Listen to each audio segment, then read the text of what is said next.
Dalam menjalani aktivitas keseharian, banyak yang tidak tahu ternyata setiap hari kita telah melakukan dosa-dosa kecil yang tanpa disadari sudah menjadi aktivitas yang biasa.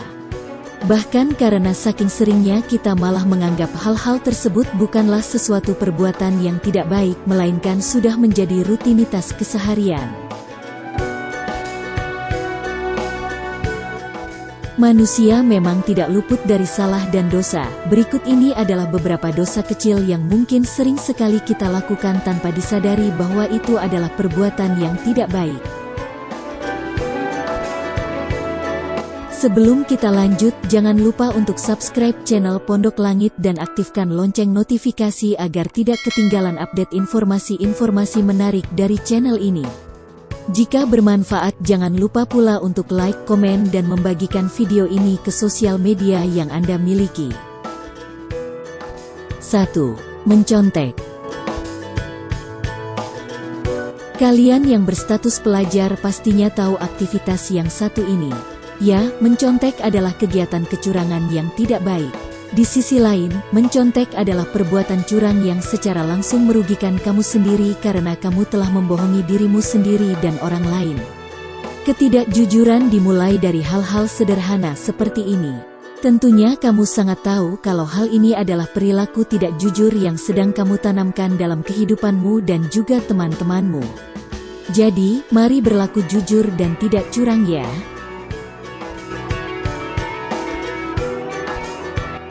2. Pamer. Punya gadget terbaru atau lagi banyak uang tentunya membuat kita ingin pamer ke orang-orang di sekitar kita. Tapi tahukan kalau sifat pamer ini adalah dosa dan termasuk penyakit hati yang juga tidak baik untuk kamu dan orang sekitarmu.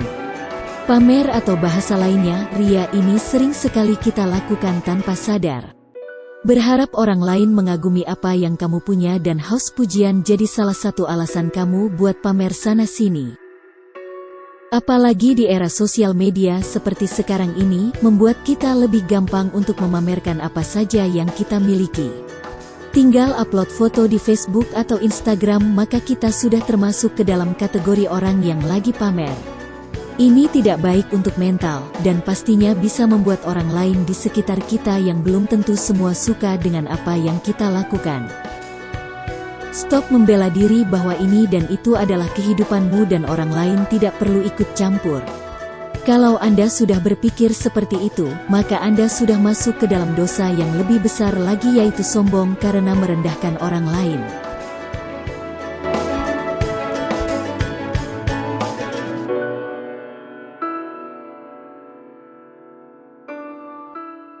3. Pacaran. Larangan pacaran sudah sangat jelas didengungkan oleh orang tua dan para guru. Dalam masyarakat, pacaran adalah hal yang lumrah, proses mengenal lawan jenis atau diibaratkan sebagai rasa cinta kasih yang diwujudkan dalam hubungan. Namun, Islam tidak pernah mengajarkan tentang pacaran, karena dalam kenyataannya dua insan yang berlainan jenis tidak bisa terhindar dari berdua-duaan, terjadi pandang-memandang dan terjadi sentuh-menyentuh. Perbuatan ini sudah jelas semuanya haram hukumnya menurut syariat Islam.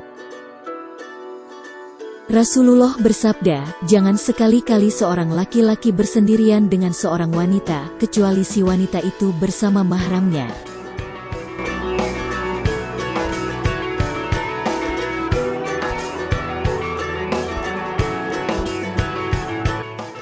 4. Gosip. Bicara soal gosip, sejak zaman Rasulullah sudah ada, oleh karena itu turun ayat-ayat Allah Subhanahu wa Ta'ala tentang larangan gibah alias membicarakan keburukan dan membuka aib orang lain. Di zaman sekarang gosip dianggap seperti hal biasa yang dilakukan hampir semua kalangan setiap saat. Parahnya, kaum wanita sudah dilabeli sebagai makhluk yang paling dekat dengan aktivitas ini. Gosip termasuk perbuatan yang dilarang Allah karena tidak ada nilai manfaat dan menimbulkan fitnah. Sudah jelas hukum bergosip adalah siksa yang sangat pedih di dunia dan akhirat. Allah berfirman, sesungguhnya orang-orang yang ingin agar berita perbuatan yang amat keji itu tersiar di kalangan orang-orang yang beriman, bagi mereka azab yang pedih di dunia dan di akhirat. Dan Allah mengetahui, sedang kamu tidak mengetahui. Ayat tersebut turun terkait berita bohong yang dilakukan kaum munafik pasca perang Bani Mustalik, Syakban 5 Hijriah. Kala itu Ummul Mukminin Siti Aisyah radhiyallahu anha dituduh selingkuh dengan sahabat Nabi Muhammad, Safwan ibnu Mu'attal radhiyallahu anhu, sehingga menimbulkan instabilitas di kaum muslimin.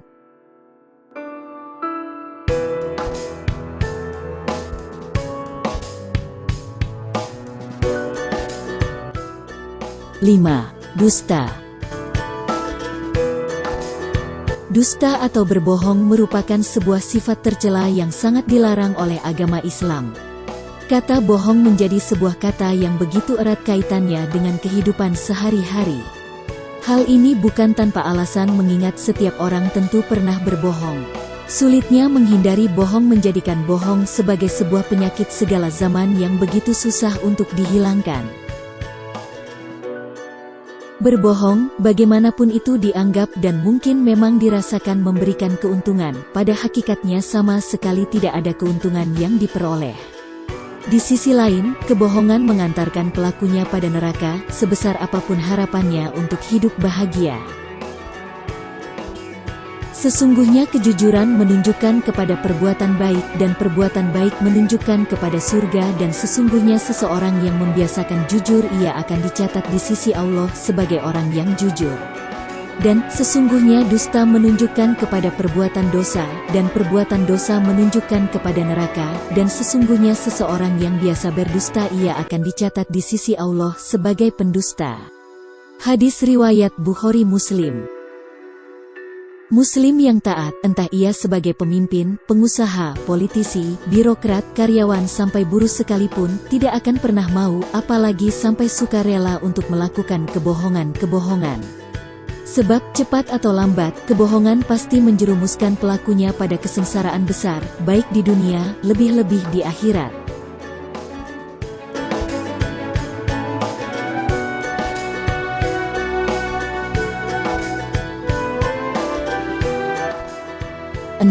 Menyia-nyiakan waktu.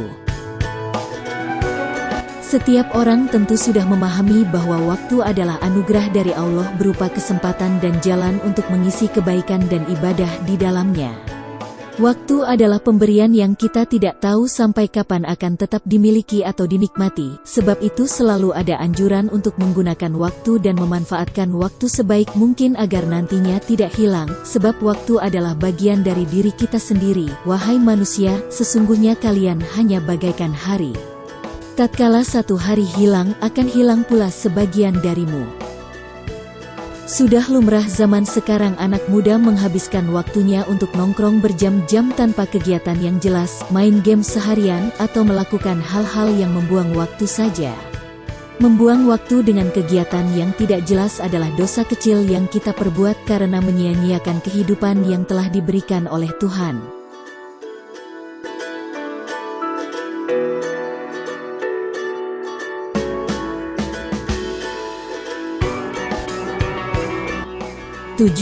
Memutus silaturahmi.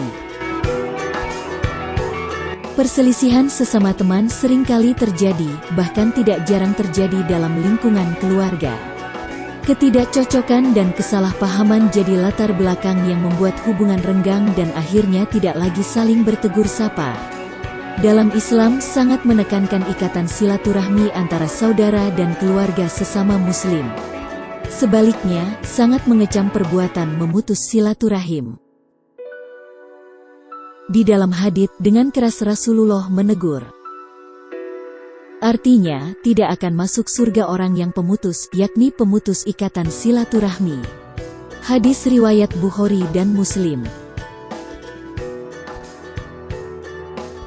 Jangan lupa bagikan info ini agar banyak orang yang mengambil manfaat pelajaran serta hikmah dari video menarik ini. Rasulullah bersabda, barang siapa yang menyampaikan satu ilmu saja dan ada orang mengamalkannya, maka walaupun yang menyampaikan sudah tiada, meninggal dunia, dia akan tetap memperoleh pahala.